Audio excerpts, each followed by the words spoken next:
that I am using a microphone,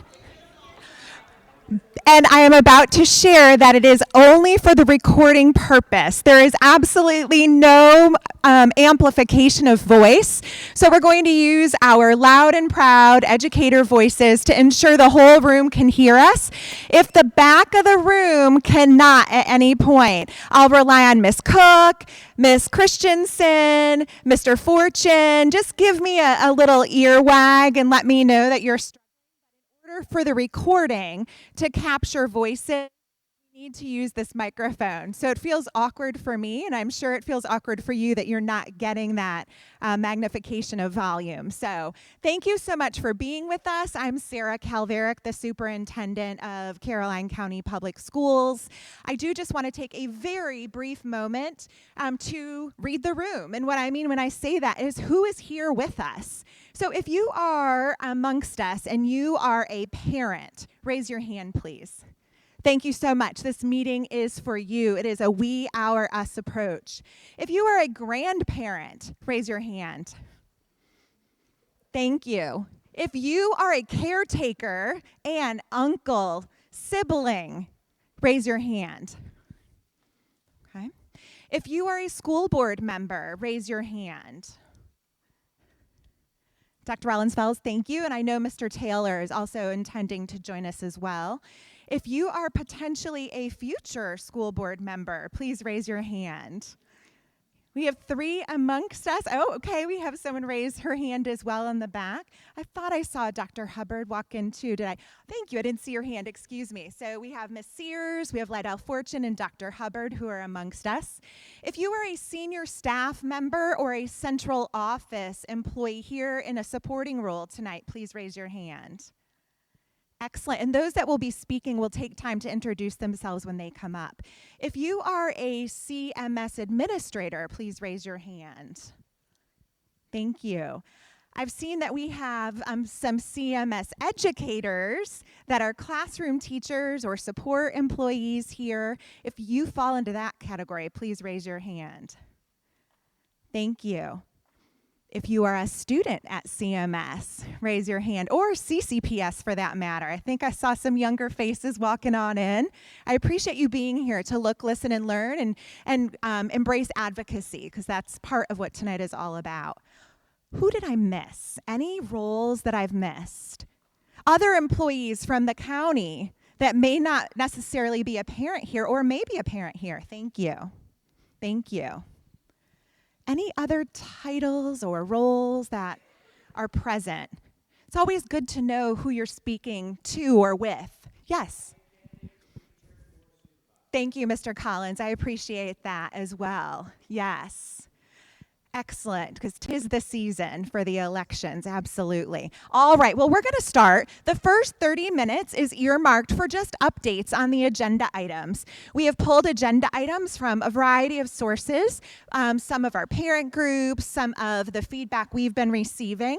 And so we do have just a few slides to share with you so that we stay very much focused and productive and professional, and that we are problem solvers together. So we will share with you this presentation along with the recording link within the next day or so. Our goal is to be able to produce it by tomorrow and hopefully have that live within the next 24 to 48 hours to send out. And so please know that that is forthcoming and you can anticipate that. So our objective for this evening is as follows. It's to facilitate meaningful and open two-way communication that supports information sharing, stakeholder input, and school improvement. We all need to embrace that growth mindset. That's what we are here for today. That's what public education is all about. And we can't do that without all of the stakeholders that are in this room.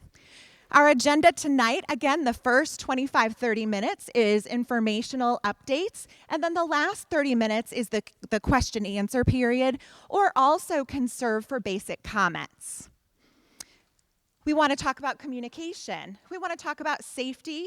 We would like to speak about BRAVE updates, and you'll learn more about what BRAVE stands for. We want to talk about state policy updates, which was requested of us. And then again, we'll close with that Q&A period. So as any productive, efficient meeting has, we have established norms. And so we have those norms on the back side of the table tents in your seating area, but we also have them here. We all want to listen with an open mind. We don't have all the answers. You don't have all the answers, but together the answer is in this room. So we want to embrace that norm. We want to share and speak respectfully.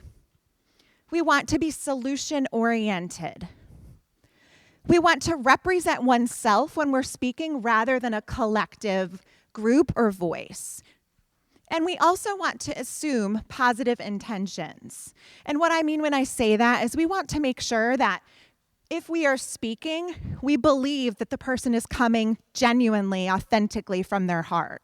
That is what we're hoping for tonight. And so those are the norms that we're going to utilize. So I'm going to introduce you to the folder of materials that you have within your folder. Okay, so if everyone would just take a moment to open up their folder. One of the things that we felt might be really helpful is for us to create almost a checklist associated with all of the different parent asks that CCPS or CMS would specifically hope that you as parents would engage in or utilize or take action associated with. So as you can see, we've created this checklist. There are pens in the center of your table. If you do not have a writing utensil, feel free to grab one of those. And what we're going to do is as we cover the agenda topics in brief 5-minute segments, we're going to ask for you to look at the associated parent ask section and to check off which of these asks are you currently doing or currently utilizing, with the goal at the end for you to feel empowered knowing more about the resources that are readily available at your fingertips. It'll also allow you to tell us, well, Custodio is new to me. Even though it's been out there for about a year now, its usage is low, and I'm really intrigued, and maybe we can do a parent session on that. So if you want to know more, that's one of our actions. Because we will be recording trends and themes that come up tonight, as well as documenting action-oriented topics that we must follow up on. That's how we do business. When we know better, we do better. When we know something's impactful and feasible at a high level, then we take action. But that action may be something that requires that two-way communication and involvement. So you will use this throughout our short time together tonight. Everything behind that will be accompanying documents to the slides that you're about to see as all of our speakers come forward to share updates. Any questions so far? I know I'm moving rather quickly. So that brings us to our first agenda topic, and there are some documents that will follow suit with these picture representations. We want to make sure that you are fully informed about all of the varying communication methods that exist, both at the county level as well as at the building level. And we want to know that you feel confident and comfortable in their use, or that maybe they're not meeting the mark and we need to make change in how we're communicating. One of our Achieve 2027 goals, which is our strategic plan, is that we are engaging in two-way conversation, not just one way. We're really good as school systems sending info home. But there is always room for improvement in having that open dialogue, that reciprocal conversation where you're sitting hip to hip with people in person and really having that raw, real talk. That's what tonight is about. So we have a few things up here just to make you aware of some of those tools. We've just promoted our Right CCPS. Some of you may have used this to submit questions in advance. We received 4 of them, which we'll go over hopefully during the Q&A session. This is on our Ask the Superintendent CCPS website. Ask the superintendent is there, as well as the right CCPS. You do have a sheet within your folder associated with right CCPS. For your easy access, it is associated with the QR code, but it's also in the upper left-hand corner of our webpage. This has become a great tool. You get a response within 48 hours. We've received questions, and I might turn to Lisa Stevens, who is my trusty right-hand lady every single day as my admin assistant. We've received everything from, I'm brand new to the county, where do I enroll my student? And Lisa's been able to say, you go to Bowling Green, you talk to Carrie Mosier, and oh, by the way, here's your bus stop or your bus number. To, my student has special needs and I don't feel like our services are being met. How do I go about advocating for my child? 2, why don't we have one mascot that serves K to 12? So it runs the gamut, but we've been able to answer readily and quickly to each of those inquiries. We also have Ask the Superintendent. That comes directly to Lisa, who funnels it to me. So if you have something specific, I'm very happy to respond back. And I know some of you have used that, and I've been able to communicate directly with you. Moving out of that, sometimes you're like, who do I talk to next? Maybe, we tell our kids, you tell someone until you feel heard, right? If you go to the first adult and they turn a deaf ear, go to the second adult. If that second adult doesn't help you, go to the third adult. By no means am I insinuating that our teams at the building level are not responsive, but there are times where maybe you need that next level assistance. And so on our website, there is this communication contact list, and it tells you who to go to next in terms of titles. There's not a name there, but you at least can look at the operations side of the house and the academic side of the house, and you can determine who would be the next step beyond the classroom teacher. Maybe it's a counselor, maybe it's an AP, or who would be the next step beyond a coordinator. So this is there to help you.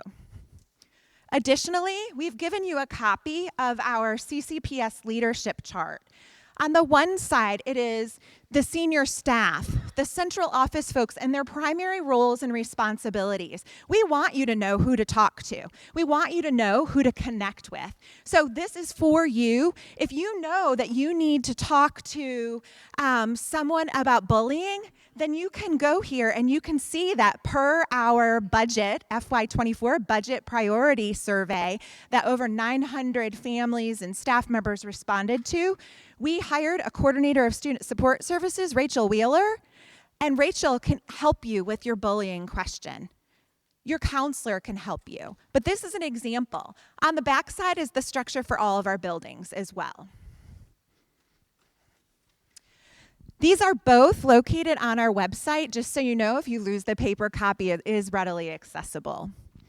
Moving beyond these items, which may be relatively new to some, we'll go to things that hopefully are a bit more familiar, but can be challenging to use if you're not a frequent flyer. And this is what I mean. Give us feedback. If you need a class, like a 101 class, we're happy to run that, because I know as a Power School user, as a parent for my own children, or now my daughter, my boys are older, that I sometimes forget how to navigate some of those parent tools. So I also need that kind of like toe dipper lesson every now and then.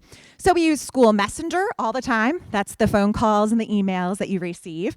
We use Facebook. We're big posters. If you don't follow us on the CCPS Facebook page, we really are loud and proud. We're the walking, talking billboards of goodness that are happening across our division.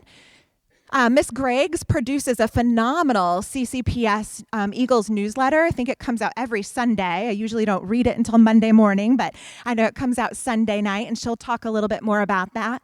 And then every month, on the first day of the month, doesn't matter if it falls on the weekend, we put out the CCPS Express. And that's the division-wide newsletter that gives you important updates of things to come, things that have occurred, as well as upcoming dates. So keep those close to you because they are great sources of robust information.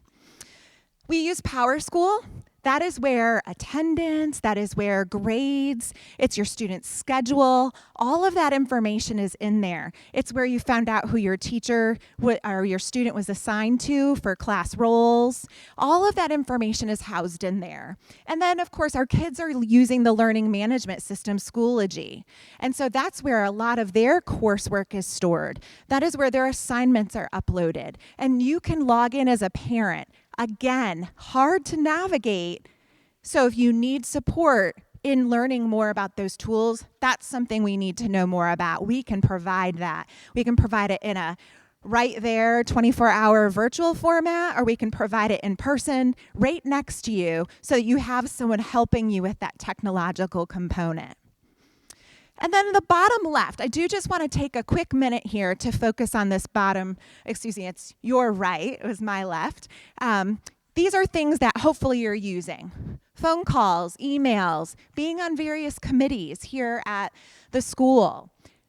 But I also really want to talk about parent-teacher conferences because we just had them last week. Last Thursday was the K-12 parent-teacher conference night. And I thought that this was a data point that would maybe resonate with all of us. And I know it's hard to see from the back, so I'll read it to you, and excuse me for doing that. But for parent-teacher conferences, if you had to guess how many conferences we had here at the middle school. Now we have 1,000, I'm going to say 1,000 students, but I think it might be up to 1,001, 1,002. But we'll use 1,000 for the sake of sheer easiness. How many conferences do you think we had? We had 57. We have 1,000 students. 57 individual families or parents came in for a conference. Now let me pair that with another data point. Out of 1,000 students, how many students do you think had at least one D or F this quarter?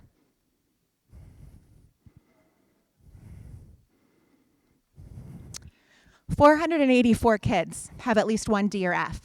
We had 57 parent conferences. 48% of our student base had one D or an F. And when I say Fs, some of these kids have 17%, 20% for their class. We have to communicate. We have to attend parent conferences, whether it's virtual or in person.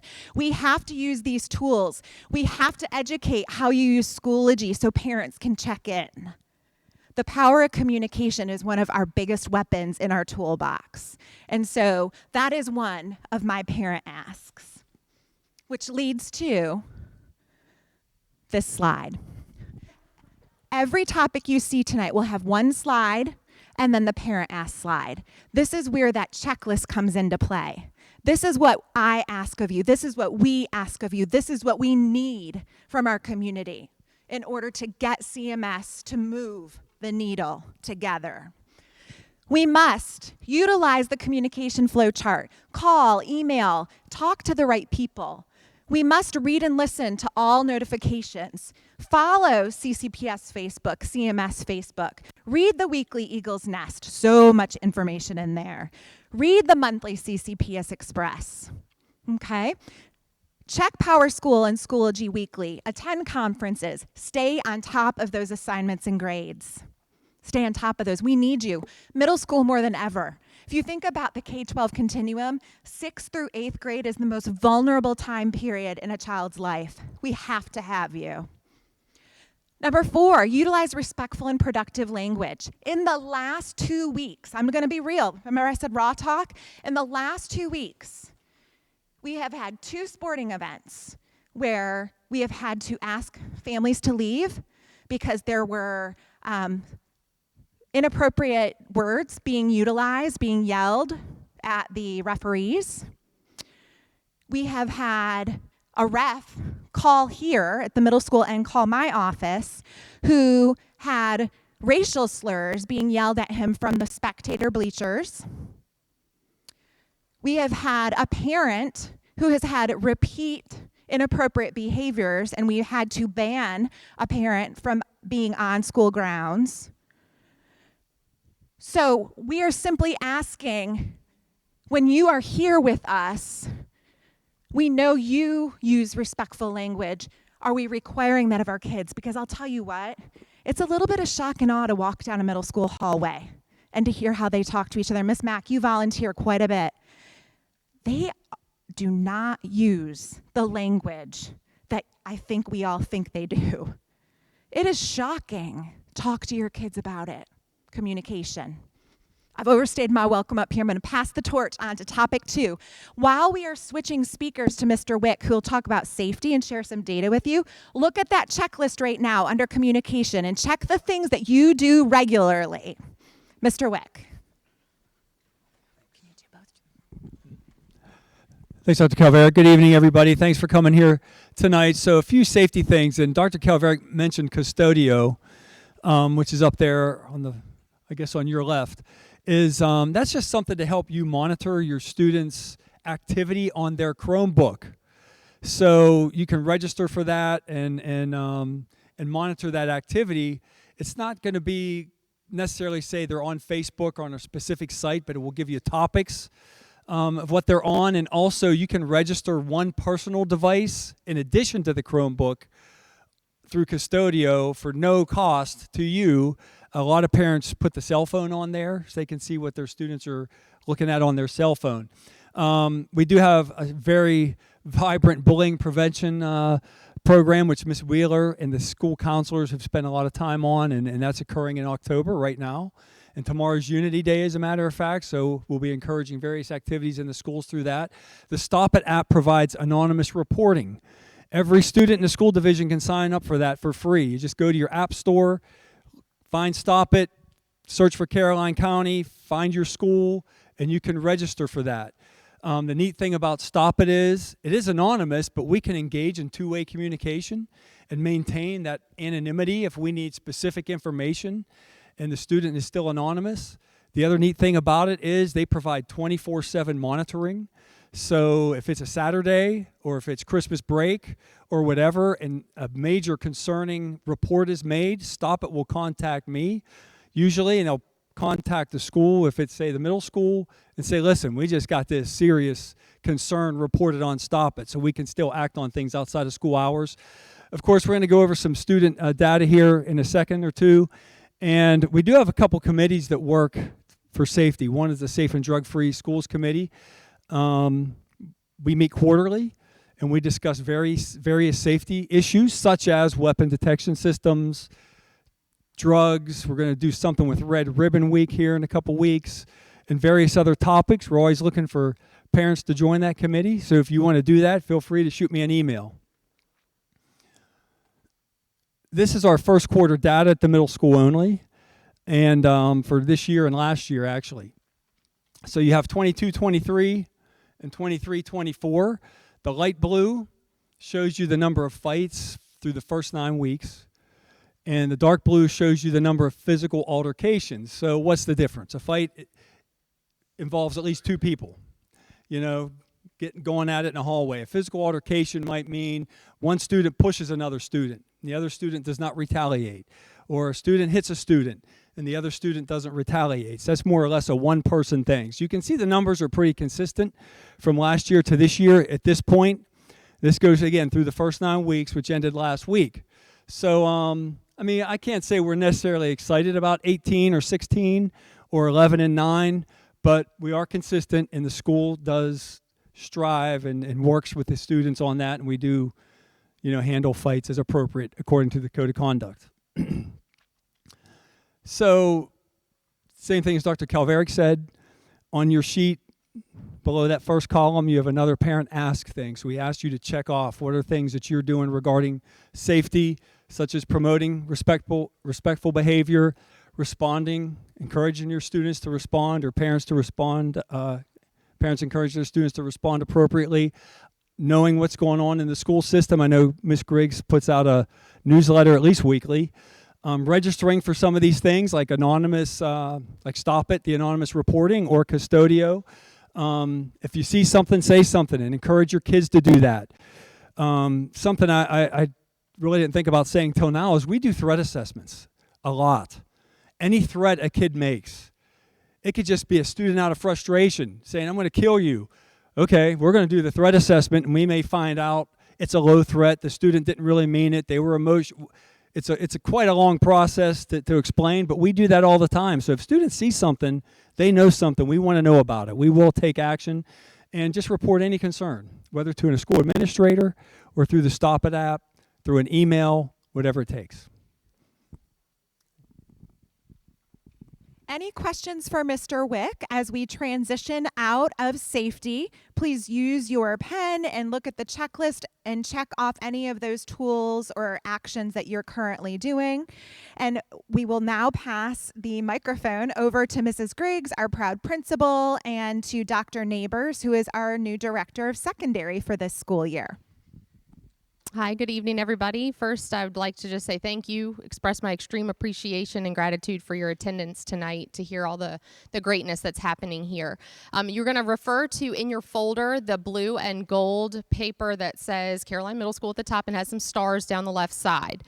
So if you could take a look at that. This is a short, concise list of some of the things that I'll go over with you. But today I wanted to share our BRAVE initiative. And BRAVE stands for Building Respectful and Vigilant Eagles. And we are rolling that out this year in an effort to basically build our collective efficacy with our staff and our students and make sure that all of the work that we intend to do with what used to be our VTSS team, a team of 8 to 10 staff members, is now something that all staff are a part of. They are in sub-teams that are, it's a four-pronged approach. So we have our sub-teams that address SEL, student motivation and recognition. We also have activities and leadership, and then community volunteerism.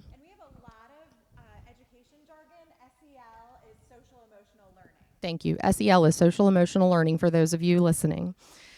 So I would like to share basically what they have been working on at this point. So the setup of the BRAVE initiative is we involve students through their lessons, through the morning announcements, as well as just their engagement in the activities and things that we plan. We also have student government and our school SPARK team, which is an acronym for the Student Principal Advisory and Reflection Committee. So they meet with me about every 3 weeks or so to give feedback on all the initiatives we're rolling out. So the first thing that we've looked into addressing for climate is our student activities and leadership. And I don't want to neglect to mention some of the things, so I am going to read a little bit from here just to remind myself of all of the work that all 4 groups are doing. So we have something called Eagle Flight rolling out in the next month or so. The teachers have agreed to host in school during the day clubs to increase a sense of belonging for students once monthly. And that'll be on the Thursdays following our 2-hour delay. That allows for students that already participate in an athletic that want to do a club to do something like that. It also provides a chance for students to mingle with students they don't have class with and increase that sense of belonging, doing something that they just enjoy doing for about the last 55 minutes of that day. So that'll be planned for. Student government has rolled out, and they've met with their cabinet for the first time already. And we actually have a guest attending the next school board meeting that will share from that, and that'll be our president, Kevin. We also have 15 athletics, which is the most in history of Caroline Middle School. So we can attribute that to the huge work that Mr. Clark is doing for our athletics. He is also over activities and has increased by structuring how clubs run. So there are 3 different time frames that clubs will happen. They happen on a regular basis, and they are organized as such. Students are able to sign up for them, and we did an interest survey so that they generate the club ideas, not the staff. The staff just associated themselves with these clubs to be able to provide things that they like. So for example, today was the first day Anime Club met. Our teacher leading it knows something about anime, but he saw the large number of student interest in it when Mr. Clark shared that data with us and decided, you know what, I think I can contribute to the clubs by having this club every single Tuesday for a 6-week period of time. So that's how we organized clubs this past time. We also have our social, emotional, and empathy skill building team, which brought in a guest speaker to talk to all 3 grade levels as well as our rising 6th graders at Unity Day. And that was in a 30-minute assembly for the entire group of students to go down. It was a bit interactive.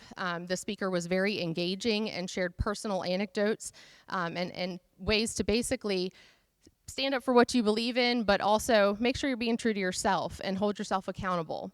So he was very, very entertaining. We also offered an after-school session with him at our basketball game, and they also set up things in the cafeteria for folks to engage in during that halftime as well. We had homeroom lessons throughout the month of October to include an activity tomorrow for Unity Day, also sponsored by that group, and they are trying to organize a walk and some other bring in families for the engagement piece later on in the year in the spring. Recognition and Motivation Group has been focusing on our monthly breakfast that we recognize students that aligns with our CCPS core values. So we have recognized safety, and this Friday we are recognizing unity. So teachers have the opportunity to fill out a form. They suggest a student. That student then receives a certificate with the reason why they were recognized for that core value. They partake in some breakfast. Our community sponsors, courtesy of Ms. Baker Latney, our family engagement specialist, bring them gifts and their breakfast. So last time we had a McDonald's breakfast for all the students, and they received a goodie bag of little trinkets and things from our Commonwealth's Attorney Office. So we're excited about this Friday to recognize those students. Semesterly academic recognition. So after quarter 2 is finished, we will recognize students who are on our academic lists as well. We have PBIS rewards. That is getting a new name because we are not finding that students are referencing that name that often. So we're going to call it something along the lines of Brave Bucks or Eagle Bucks. That's out for vote right now. So we are increasing the number of surveys and feedback we're receiving when making decisions. That in turn creates more buy-in and response to those things when they feel like they've been the ones that come up with the name.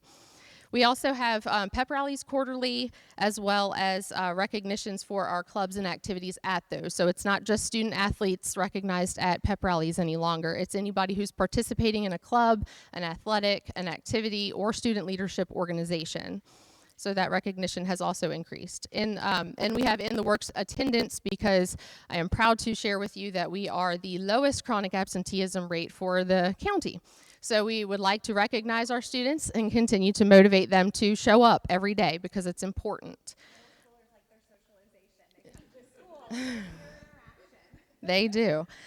So our community and family volunteer group is working on the QR code, which is on this slide here. It's also on another flyer in your handout at the bottom. Now that's just for the month of October. So come November, in the newsletter, the email, the website, and a million other places probably, we will have the November sign-up sheet where you will be able to access all of the different volunteer opportunities we have for the month of November. Those will come out a week prior to the month starting, so that'll come out late next week so that you can have access to those things as well. We are drafting a pledge for Brave. It may seem a little elementary, but we ran it by our student government as well as the Spark team, and they loved it. They are running with it, and they are drafting and trying to roll out some options for the student body to then vote on. I told them we could make it more collegiate, but just to have that sense of unity for the homerooms to refer to every single day. Who are we? We're Eagles, and we are unified, and we are going to do great things under this Brave initiative. We also held a kickoff where Human Resources was present, and they were able to set up times to fingerprint and background check our families that wanted to come in. We had folks sign up right then and there, and then turn up the next week in droves to welcome our kids at the bus loop. So we were very thankful for our first group of volunteers.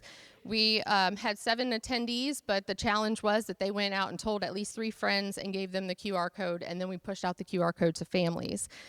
We are also doing a book study in that group as well that we are starting. Our first meeting is next Tuesday on that, and the books have been passed out to participants. And the book over here to my left, your right, is The Leader in Me. So if you are interested, I know Dr. Neighbors is going to put that on part of her ask, but we are starting that as well. And that is basically to put a structure around student leadership qualities in the building and teach these students explicitly what those leadership qualities look like. And we just want to explore our options, essentially. So we want to make an informed decision. We're going to do the book club, talk about it, how it relates to CMS's needs, and make it our own. I'm going to pass it over to Dr. Neighbors to talk to you about our parent asks for our Brave initiative. Good evening. It's great to see so many new faces to me and some familiar faces.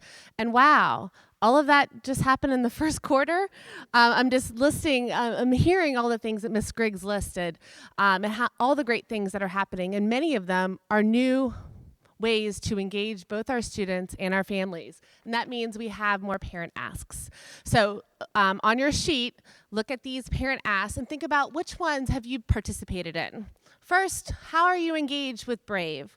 One is our volunteer apps. As Ms. Griggs shared, we have a number of different ways that you can volunteer at our school in the month of October, and we'll be adding those each month.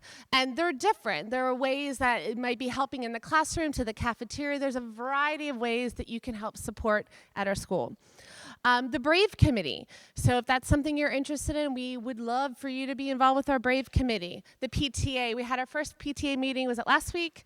19 people came to our PTA meeting. That's great. That's more than the past, but we'd love to see more people at our PTA meeting, as well as the CCPS Parent Advisory.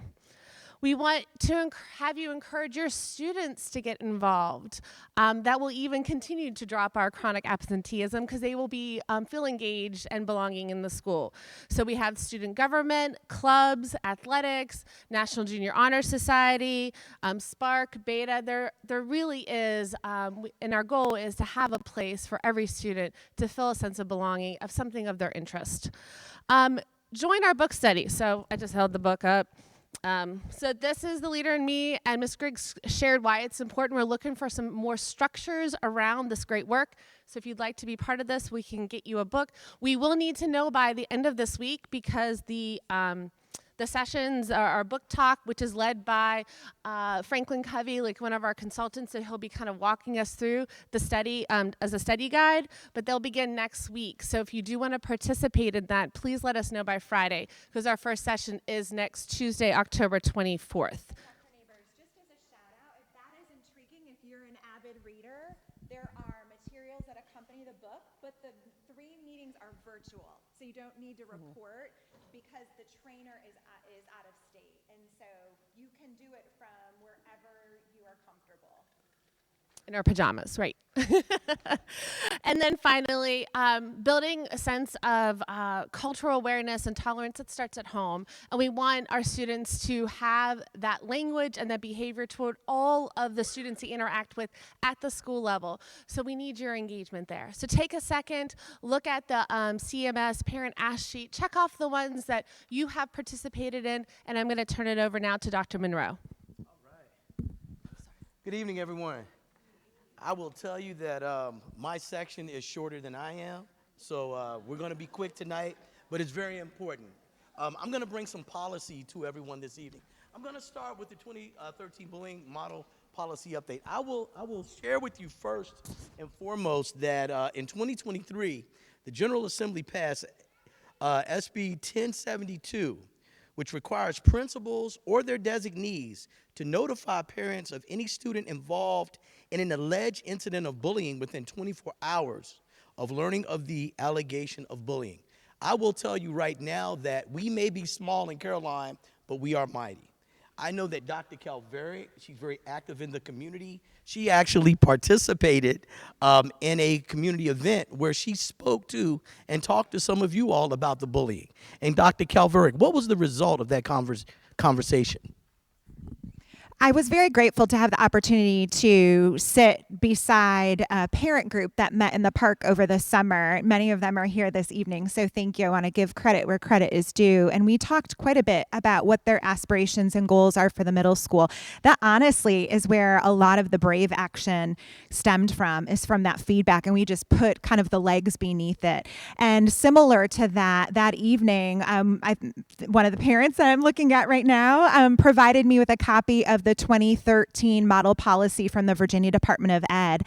And it really was the appropriate time for that to be revisited at the state level because they had just passed this new legislative requirement and there had been no activity. I happen to be the Region 3 superintendent chair, and so once a month I'm in a meeting with the state superintendent, and it happened to be, I think it was the very next day that meeting was occurring, and so I promised them that I would take that topic and that document to that meeting. And sure enough, Dr. Sam Hollins, who is the assistant soup of student support services, was on the call, and I indicated the need for this to be reviewed, and it is underway. And just recently, I put in both the CCPS Express, and I think we put it out in a school messenger email, that the work is being done, and they are looking for your survey results. And there is a student survey and a parent survey. I heard it's a little comprehensive based on what people have told me, but they have listened, and that is being revised. And that is because of the activism and the advocacy within Caroline. And that just shows how, when you share your voice and communicate and you talk through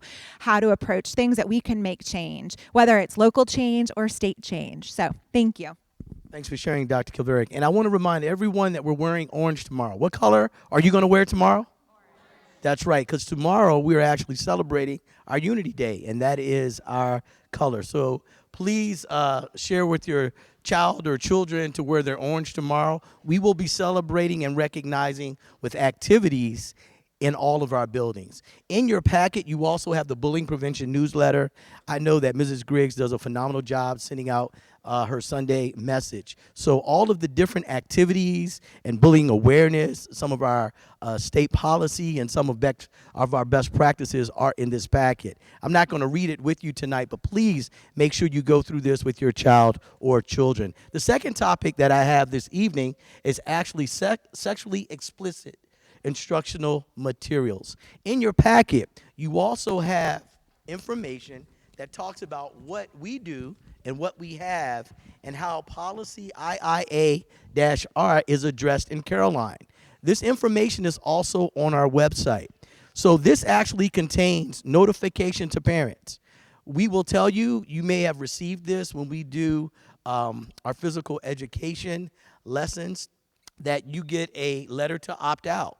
Well, right now, anytime that there's anything that has been identified as having anything remotely related to any sexually explicit materials, you will get a notice from the teacher that you may opt your child out from that lesson, and we will actually have an alternative assignment for your child or children.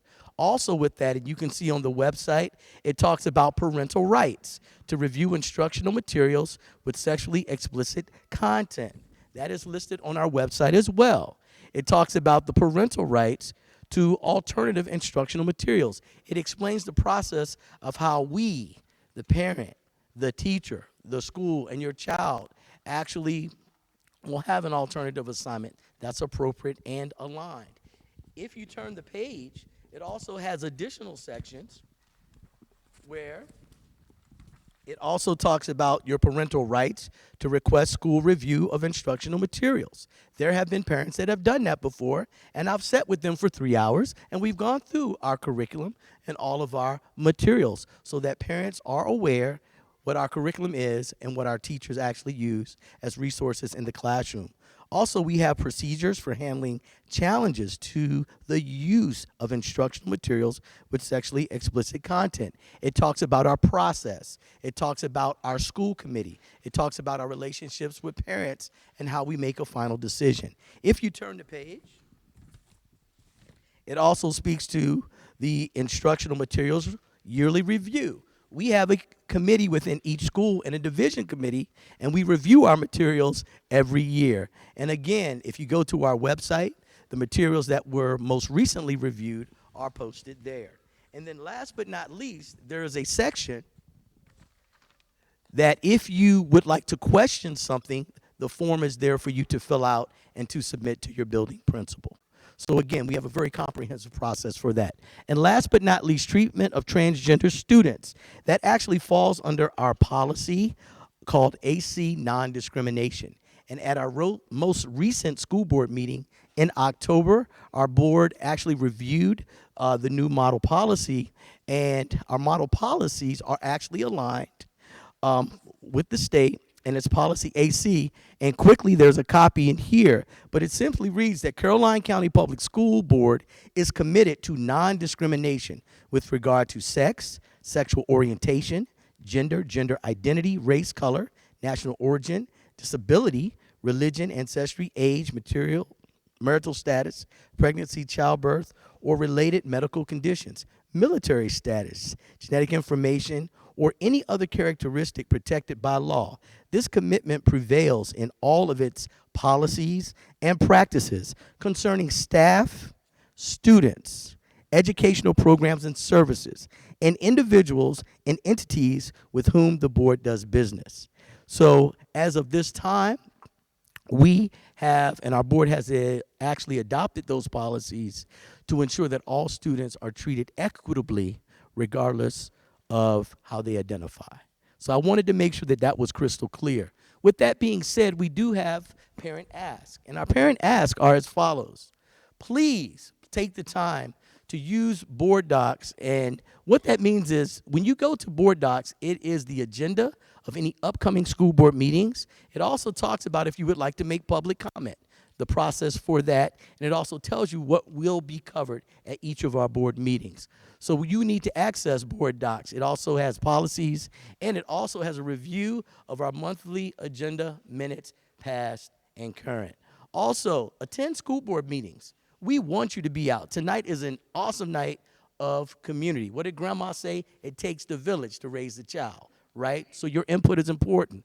Also attend or view in person, or it also says public comment. We talked about that already. And you need to read the board summary and monthly CCPS Express.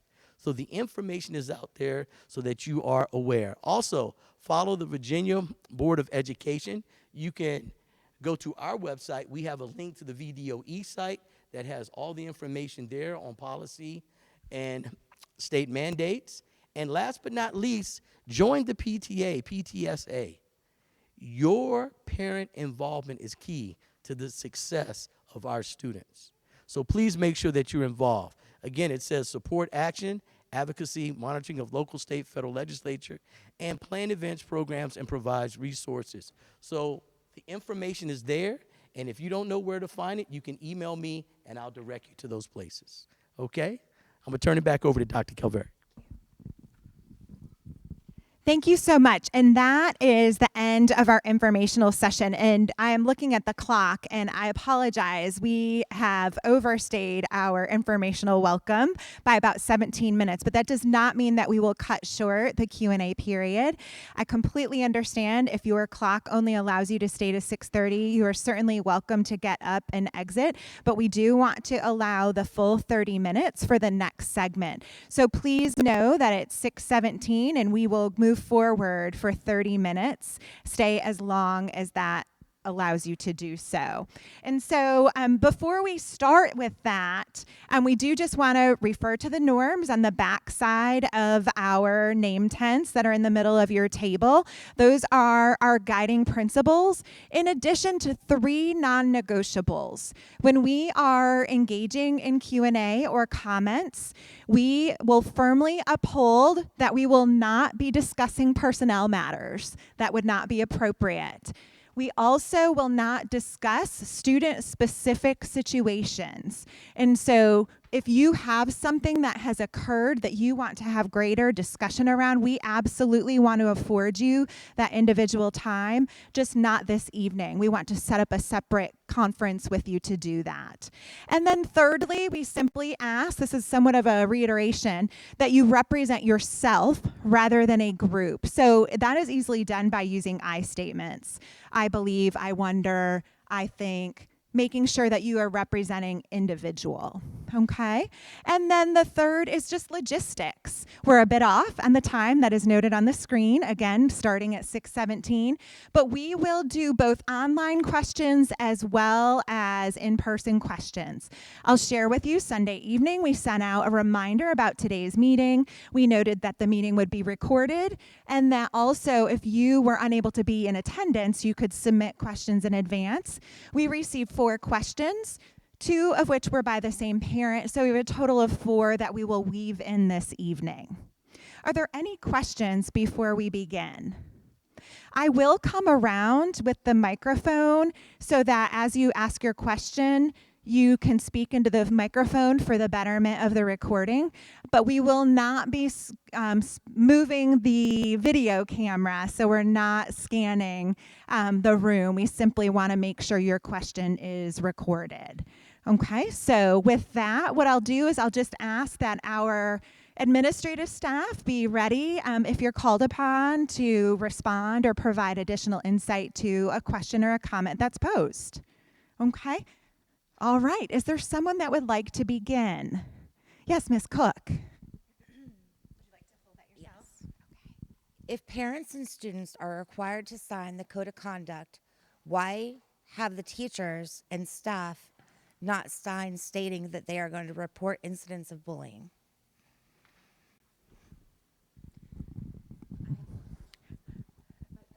Thank you. I believe the question is, if parents and students sign code of conduct, why are teachers and staff not stating that they will report instances of bullying? That is a great suggestion, and I would say that that would be a trend that we would want to list on, that we want to talk about. Is there some sort of document that we would like for our staff and our administration to sign? But we're legally bound by Code of Virginia to report within 24 hours, and that is to contact not only, and I'll use these terms for lack of better words, the potential victim and the potential perpetrator. So both households must be called within 24 hours, and we have done, through Mr. Wick's office and through the principals and directors, we've done some pretty significant communication on that law. So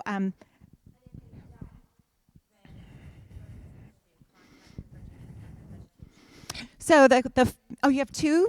Okay, terrific. So the follow-up question for the mic component is, what happens if they don't? Who should we contact? And so I think ultimately your best response would be to, if you've spoken to the principal and are less than satisfied with the response, then by all means, you would then move to Dr. Neighbors. If Dr. Neighbors is unable to help, you would move to Dr. Monroe, and then after Dr. Monroe, it would come to me. But you are always welcome to reach out to the VDOE. We would certainly prefer that you come to us, but we work well with the Virginia Department of Ed and are happy to hear their perspective as a liaison on behalf of the parent. And at this point, we're going to go ahead and shift to another parent, Ms. Cook, but if there's time, we'll circle back around. Okay? Thank you. Anyone else? Yes, ma'am. I personally would like to know what they're doing for an outreach for the teachers that are. Our children are supposed to act an appropriate way, but we need our teachers to act that way as well. But is there a resource out there for our teachers? God knows that our children, a lot of them are out of control and they all need help. And as a community, it takes a village. I have 8 in my house. They're all siblings or cousins. So I know it takes a village. But do the teachers have an outlet to reach out to for help as well? Because the teachers are stressed, the parents are stressed, and our children are stressed. They're bullying each other left and right. Teachers are being bullied. Children are feeling they're being bullied from teachers. Like, where's the outlet? There has to be more help for these kids and parents. I appreciate that. And to give a quick response, and again, our approach is not to feel the need to answer, but to sometimes be an active listener. But I also don't want you thinking we're slighting by not responding. So it's a delicate balance. Oh, thank you. Thank you. I'm sorry. So I hope that I can summarize. Okay. Let me see if I can do it justice. So, and Michelle shared that she is hoping that there are a variety of resources available for our classroom educators, that it takes a village. It's challenging to raise children. She has 8 within her household.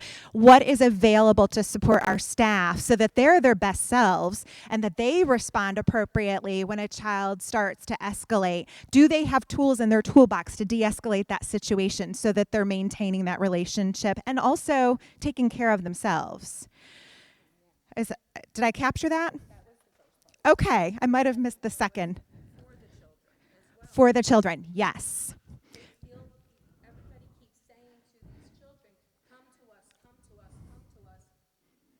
Yes. Because we can't do personal, but some of these children do not feel that they can come to anybody. Sure. Right. And we believe in that one child, one champion model, and there's still work to be done. But to be specific, and then I'm going to pass it off maybe to Rachel Wheeler, who's our coordinator of student support services for student base. We have an employee assistance program, so EAP is certainly accessible by our staff. It's available to all of our employees. We pay for that. That's a benefit. That is outside of the school division. We also ensure that staff members have that two-way dialogue associated with sharing thoughts. Like right now, I'm in the first round of Soup with the Soup, where I go to every building and have that open dialogue while we meet, we eat. There are a variety of other techniques for staff. I'm going to pass it off to Dr. Monroe or Ms. Griggs or any of you who can probably outline a number of them. I'm going to just share two. One, we do have a site-based school therapist. One thing that we realize is the ratio in Caroline is it's 3,791 to one mental health provider in Caroline County. So what we do have is we do have a therapist that works at our middle school, high school, and at Lotus, and we're trying to get another one for our elementary. So if you have a child that may need some support, behavior, aggression, trauma, or what have you, we do have a person that actually works on our secondary level. Right now, she has 29 students that she's working with. Also, I know that at the middle school and other schools, we have a tap in or tap out. There may be a situation where the student needs a timeout, but the adult also needs a timeout. So we do have we kind of have a tap in, tap out system where if I'm a teacher or an administrator, someone can call me and say, hey, Dr. Calveric needs a 10-minute break. I will come in and cover her class for 10 minutes. And then when we're ready, to return, then we can re-engage. So we do have some of those quick wins. Anyone else? And Mrs. Wheeler, did you want to share real quick? While I'm walking over to Ms. Wheeler, we also have a social worker in every single building. I don't know another division that has outfitted all of their comprehensive buildings with a social worker. So in addition to school counseling, that is another great resource for our staff and our students. Good evening. Again, I'm Rachel Wheeler. I'm coordinator of student support services. And so to address the mental health of our students, we know from our climate survey last year that students don't feel like they have a relationship. And so that data was presented to care team members, which encompasses school social workers, psychologists, and school counselors. And how are we going to fix that? And so many of you may have seen things come home, especially for 6th grade students, that we did a social emotional learning screener. What can we do to help you with your self-regulation, your emotions, that kind of thing? School counselors and their school-based teams just reviewed all that data and are putting action plans into place in an effort to offer different tiered instruction to those students. So small groups, for example, would be maybe 6 students that have a similar issue working together and brainstorming ways to be able to reach out to someone or make a list of coping strategies. And so from my position, I have the privilege to work with, we have 13 school counselors, and we're working to grow what we're able to offer through the data that we're seeing. Next.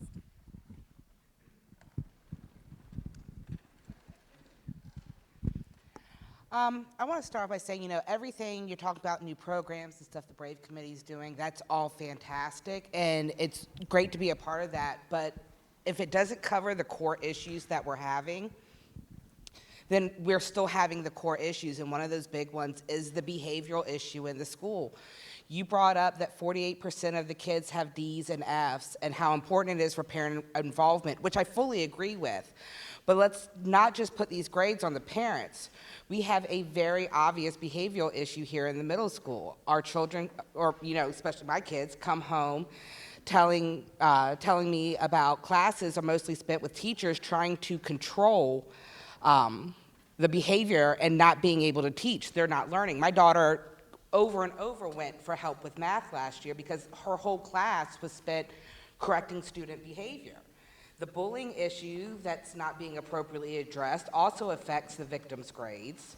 When I've brought up suspending or expelling students, I've been told either we can't have kids missing too much school, or parents work, or kids on IEP, BIP have different protocols. I lost my spot.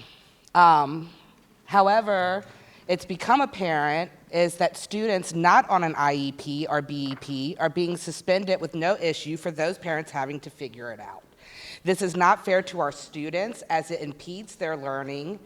It's not fair to our teachers who have to spend so much time correcting the behaviors with options like Lotus Academy, which I know is only a certain amount of people can attend it. But with virtual learning, why are students who are a consistent behavioral problem allowed to continue? Why isn't the administration not better supporting our staff and students in making CMS a safer and better learning environment? All disciplines should be equal no matter what program people are on. All parents should be treated the same with suspensions. If kids can't behave after repeated ISS and suspensions, then treat it like COVID. Send them home with a computer and a hotspot and make them virtual. But this is not fair to the rest of the students here. Thank you, Ms. Cal. And I want to make sure that we pull out the appropriate nuggets from your comment and that we've captured them on the trends. So I think what I heard is bullying, behavior, classroom management, and consistent discipline. Did I catch the big four? Absolutely.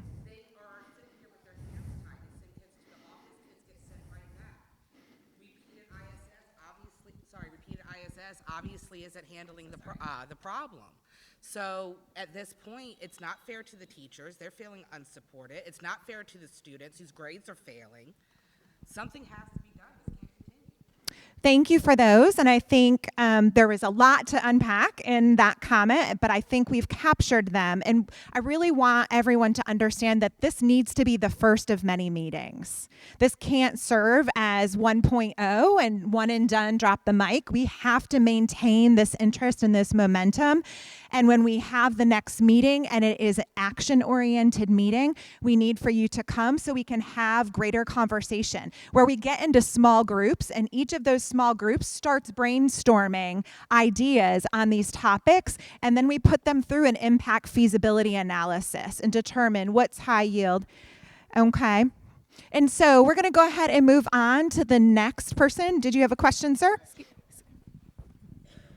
With the uptake of altercations going on, judging from your chart, you guys are going to have an increase of these altercations.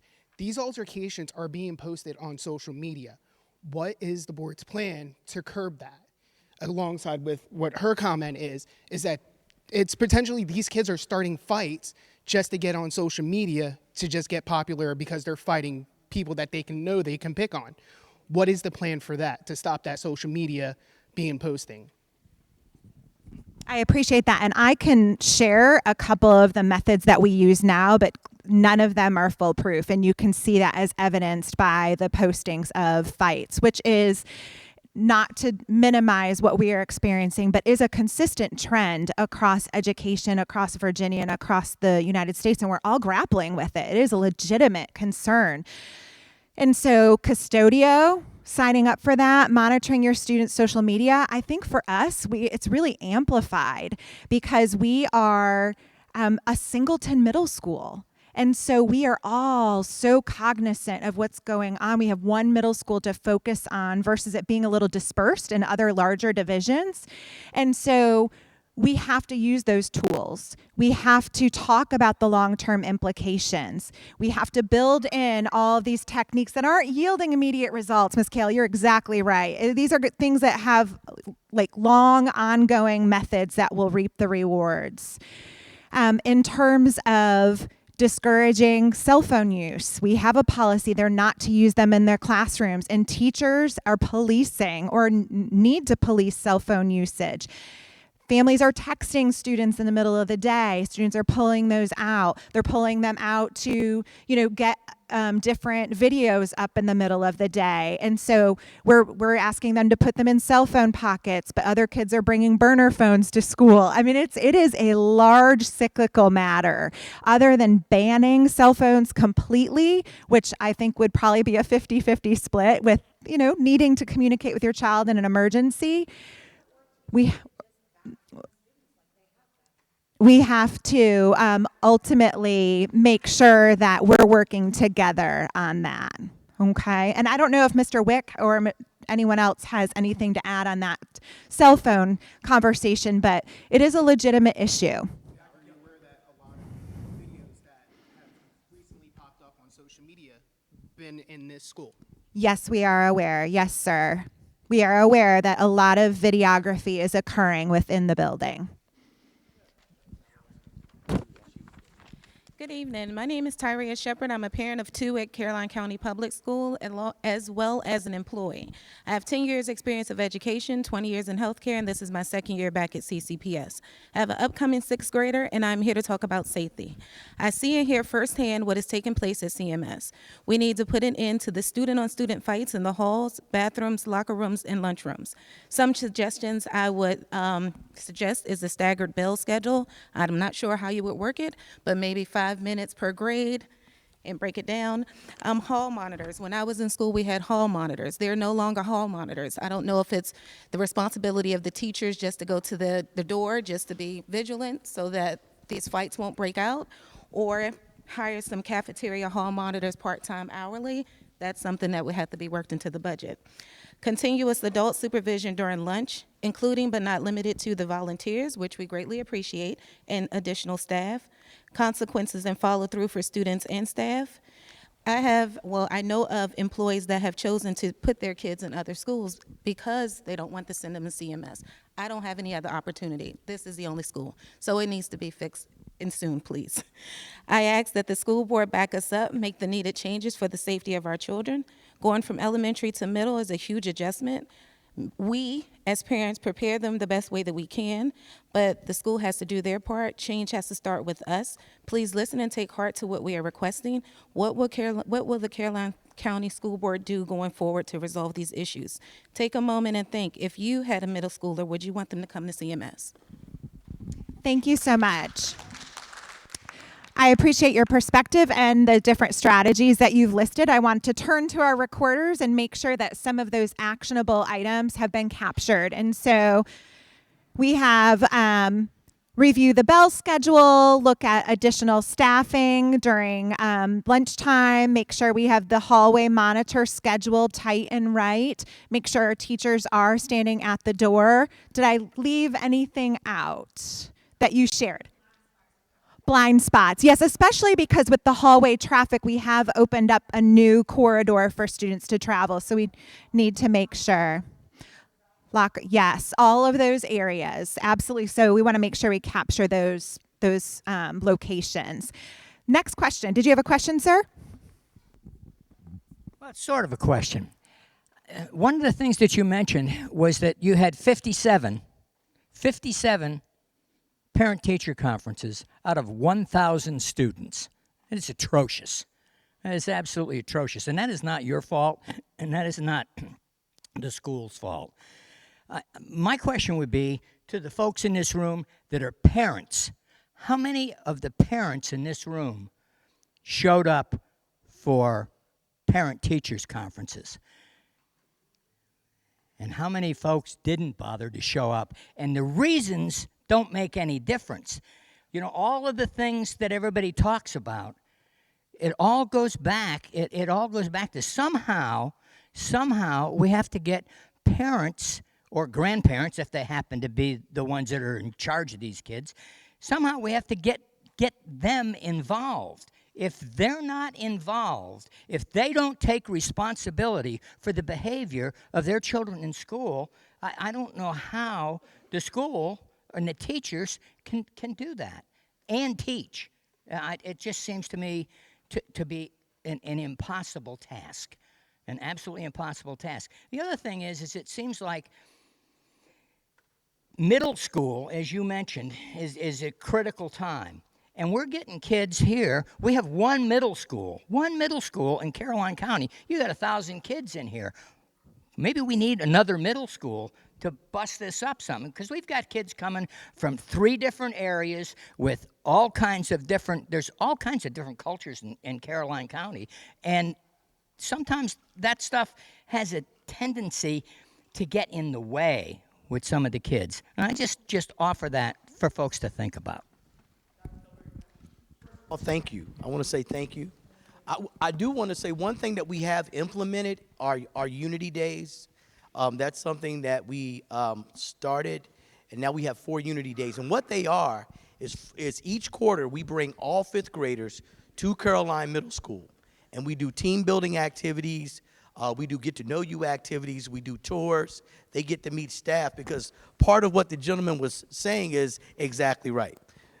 We have 3 elementary schools that all funnel to one Eagle Nation, as we call it. And what we're finding is transitioning to the middle school is an anxious time for a lot of students and for a lot of parents, for that matter. And what we're finding this year, a lot of the kids are feeling better because of the Unity Day that we started last spring.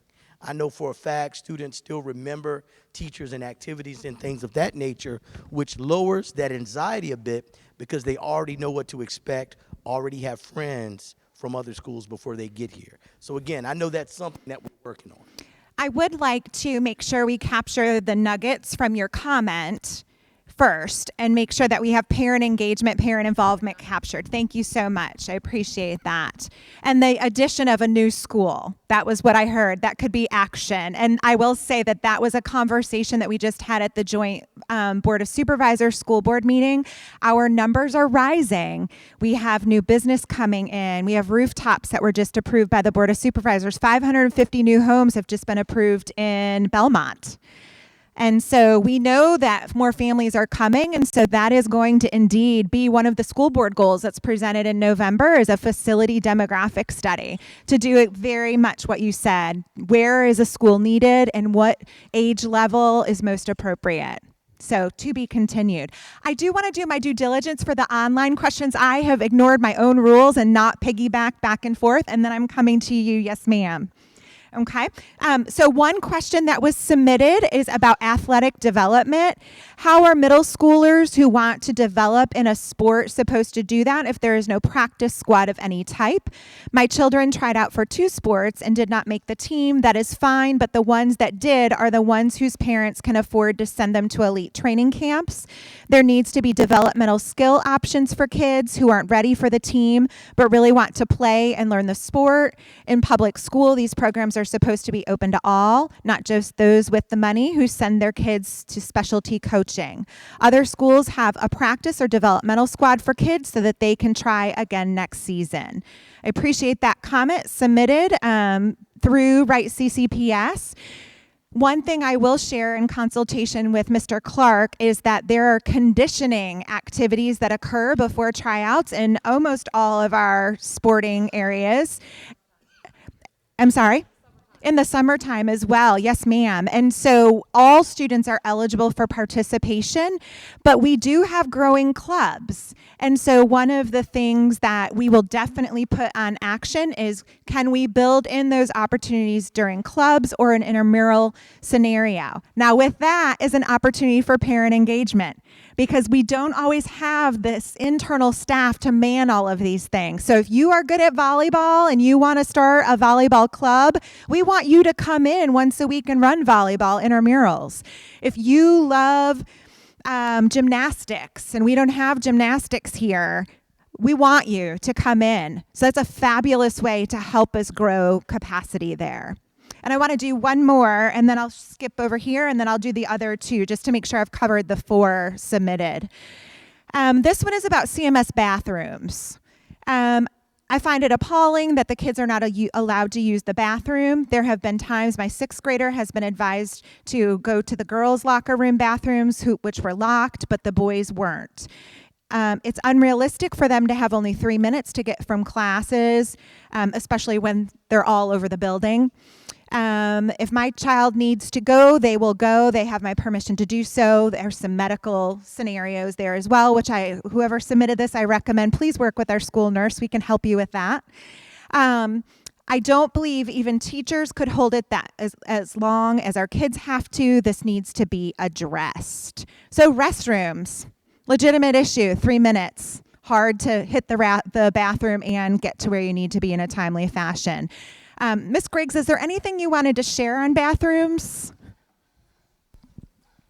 So we actually encourage our students not to use the restroom during that transition time. As we know, it does take approximately the full 3 minutes, but we do use eHall Pass currently, changing the name to Hall Pass soon if it hasn't rolled over already, where the students utilize that to monitor restroom usage. So when they go to the restroom, it allows the teacher to know how many students are in there so they don't overcrowd the restroom. If that one is too crowded, they can try for another nearby one as well, or utilize the nurse. If there's a medical concern, again, just reiterating, our nurse does have healthcare plans where she's able to assist those students that require that. Okay, thank you.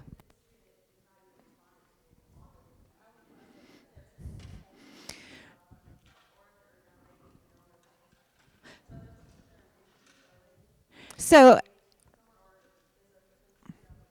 Sure. I don't know that everybody heard you, so I just want to make sure that we repeat for the goodness of the recording. Okay.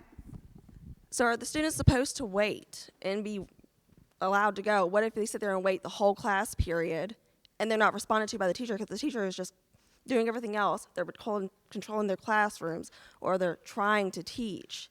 And you have young ladies who are on their menstrual cycle. They can't sit there and wait. Are they supposed to bleed through their clothing? Or are they supposed to just get up and walk out and then be punished because they have to use the restroom?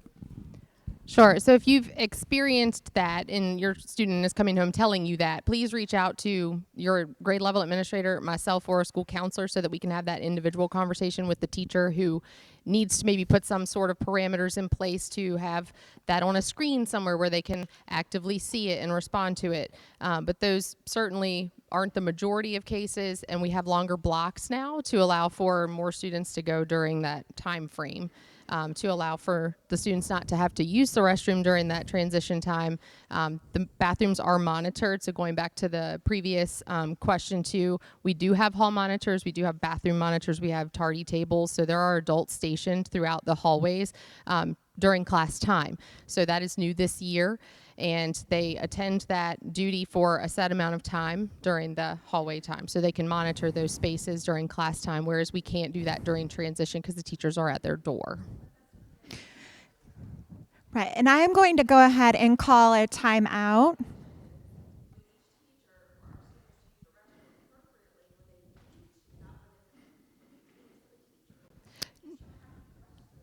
Right. Right. Miss Bread, I'm going to call a timeout. I hear your passion. We're going to make sure we've captured it on the trends. We will revisit. We also, I think, not only was the suggestion of reaching out in a specific situation, but also we might need to take a look at the eHall Pass system and make sure it's doing what it's intended to do. And sometimes technology is not our best friend. And so we may need to look at that tool and determine, is that the right tool or is it creating more of a barrier? So if we could add that to the action list to evaluate our eHall Pass data, I think that's important. Now I shared that I'd come over to the Miss Nay for the next question. I do want to recognize that it is 6:48, so it is 30 minutes have drawn to a close. If everyone is comfortable, we will remain until 7 o'clock. If you can't do that, please feel free to get up and depart, but 7 o'clock will be our hard stop, which we'll have extended by about 13 minutes. Okay? All right. Yes, ma'am. I just wanted to revisit the comment concerning parent-teacher conferences. If I'm not mistaken, all of the schools had parent-teacher conferences on the exact same night. I cannot physically be at Bowling Green Elementary going to 2 conferences and then come to Caroline Middle School, and in a couple of years from now, I'm going to be going to all 3 schools on the same night. Can we not re-coordinate parent-teaching conferences? Also, the reason I wasn't there is because my children had strep throat and they had hand, foot, mouth disease. And so I took it upon myself to make the administrative decision to protect the community. So I do have a reason for not being there. I'm not an errant parent. I'm a very concerned parent. I'm a very community-minded parent.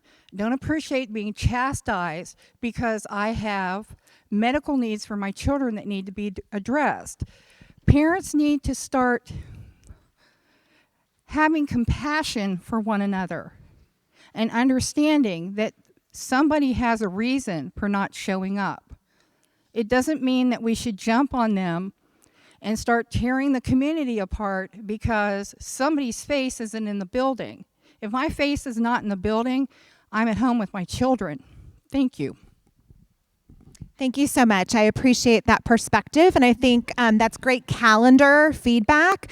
We use the survey. The calendar survey will be coming out. It'll be partnered with the FY25 budget survey.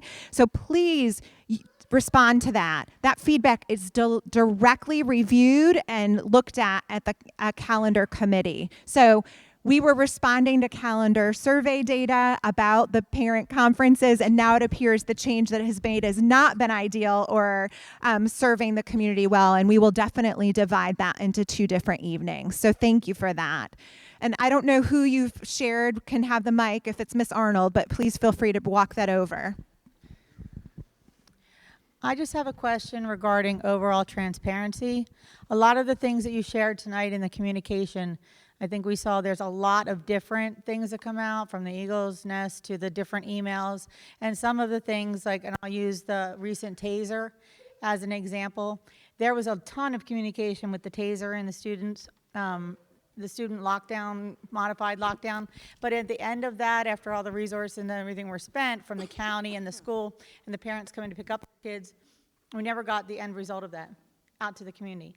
So that's a perfect example of there was a lot of communication, and then the end result wasn't given to the community on that. And then there's other times where there's so many emails coming out and different things that parents actually are overloaded. And I know that I've just recently had conversations with parents saying, why don't they just send us a quick call that says, hey parents, check your email. There was some interesting stuff coming out. That's it, just leave it like that. Sure.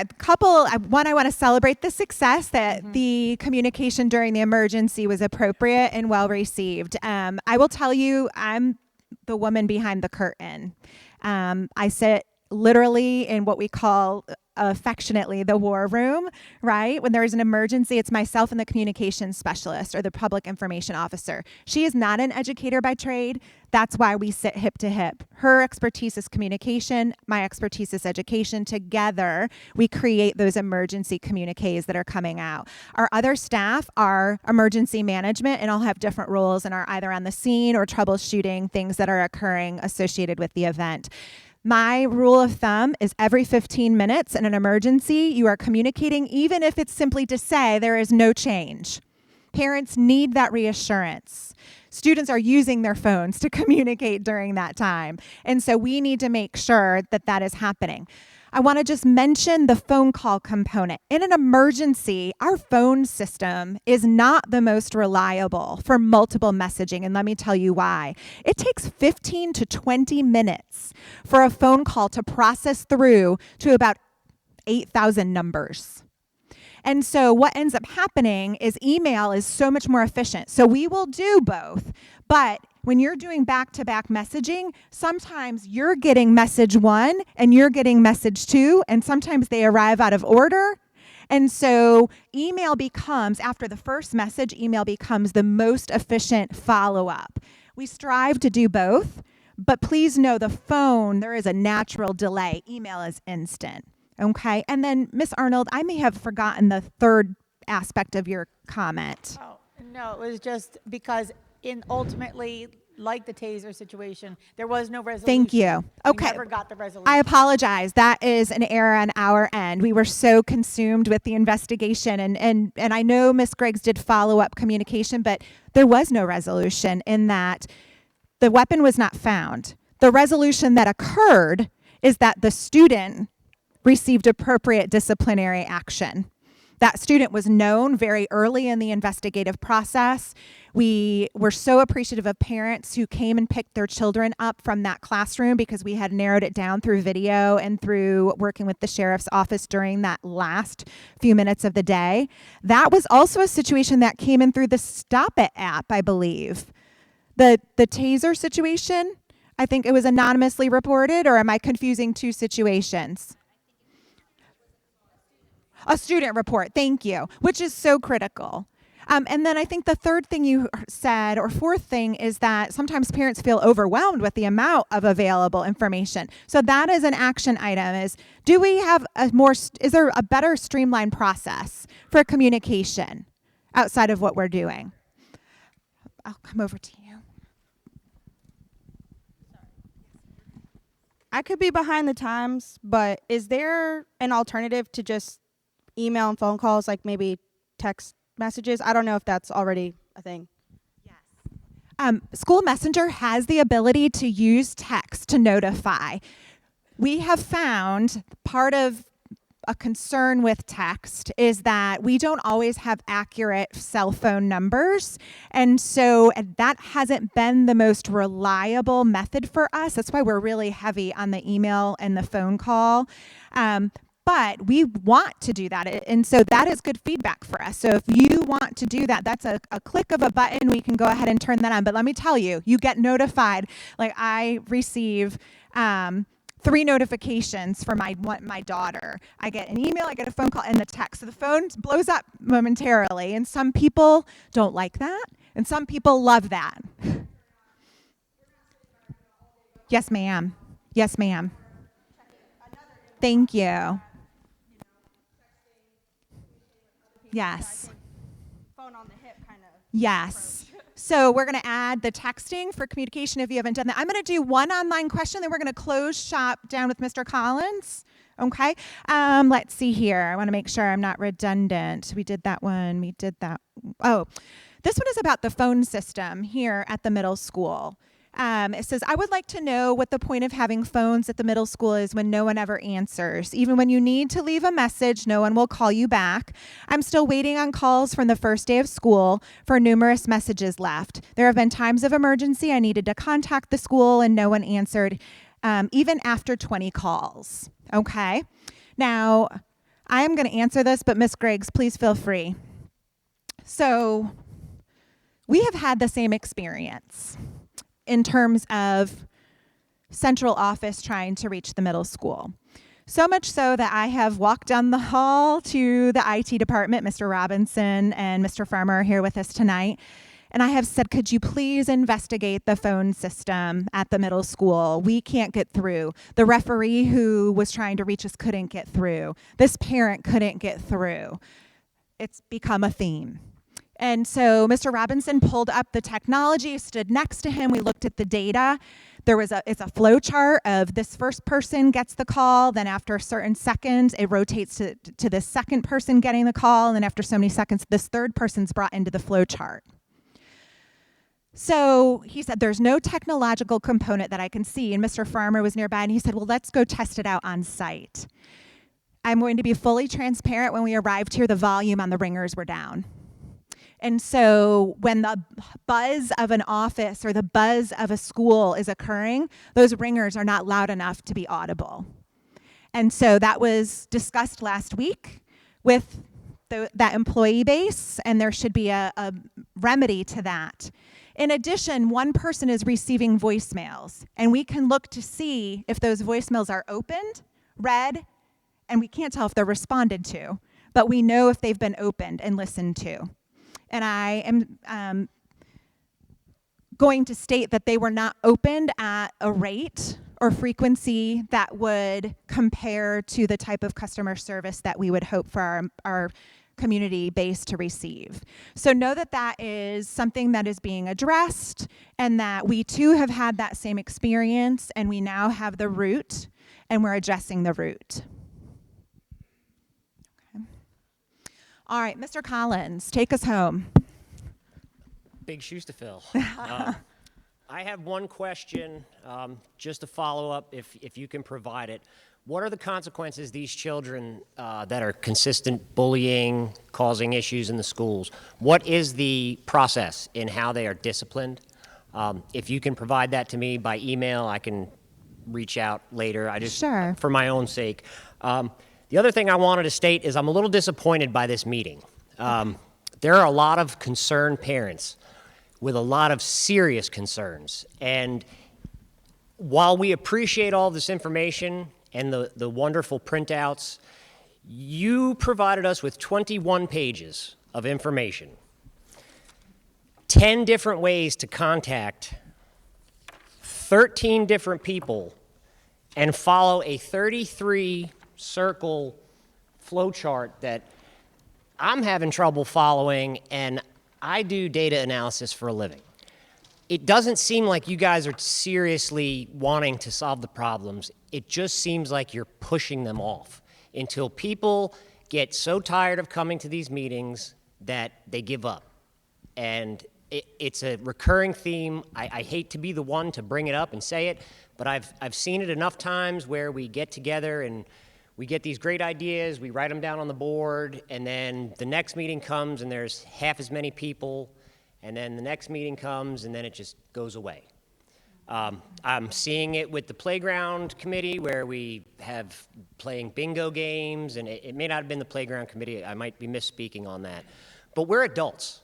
We need to show up to a meeting like this and talk, just like we are right now, to the people who are in charge, because it starts at the top. Parents are involved, they need to be involved, they need to get their kids in order, but it comes from the top down, and that's all I have to say. I appreciate your perspective. We definitely will take that to heart and reflect on the second meeting, which will be more action-oriented and more dialogue. We need to understand what's available and what the major concerns are so we can structure that second meeting for those tabletop discussions where you are in small groups. It's more intimate. You can have that discussion and start creating actionable strategies that you feel comfortable supporting, promoting, and engaging in. So absolutely, fully agree. We can't just throw the parents. No, I agree. We're doing that online already. I agree. Absolutely. Yes. No, I agree. But I do want to just take one quick minute to talk about discipline. I know you would like that in writing.